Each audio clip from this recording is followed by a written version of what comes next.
ny famoamana amin'ny fanatanterahana ny fividianana amin'ny 2024 ny vomeramaly tena misana ny fividianana ny seni sy ny solotena mpanjakana voakasika zany tapakary fa hoajoro ilay antsoina hoe plateforme multi-acteur.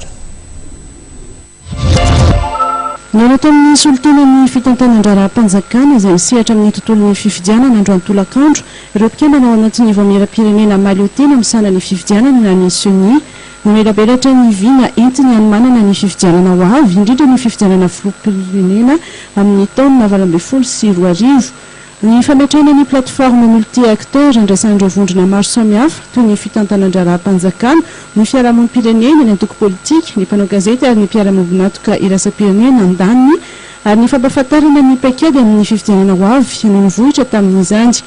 Raha ny fanazavana Andriamatoa Erakotomanana filohan'ny seni dia mifandresy lahatra amin'ny fitondram-panjakana sy ny mpiara-mobonatoka iraisam-pirenena amin'ny famatsim-bola. Mifandresy lahatra amin'ny fitondram-panjakana zay vonona ritatsika ao anatin'ny inscription amin'ny loi de finance fa misy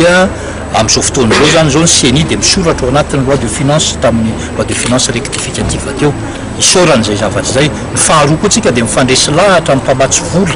zay araka ny voalaza teo dia ho avy ny missionnaire avy any amin'ny Nations Unies zany ifampidinidinika amintsika mikasika amin'io manahoana ny oetomanana afahana miatrika an'ireo fifidianana rehetrarehetra reo amin'ny tapatapaky ny volana septambra eo zay zavatra io mitranga. Ny budget mpifidianana zany dia andalam-pamola volana azy zao tsika miteny zao ny seni dia hiditra conférence budgétaire Atsoatsy ka sarotra be amintsika ny hoe zao tsika dia efa maritra sahady ny hoe takaninona le izy fa ny zavatra misy aloha zany zao kosa dia efa misoratra ao anatin'ny loi de finance ny seni amin'ny budget rehetrarehetra manaraka azo tsy azo ofenina zany ny zavatra voasoratra ao fa rehefa mamaky loi de finance tsika dia hita hoe ohatrinona no ny attribuena aty amin'ny seni mikasika ny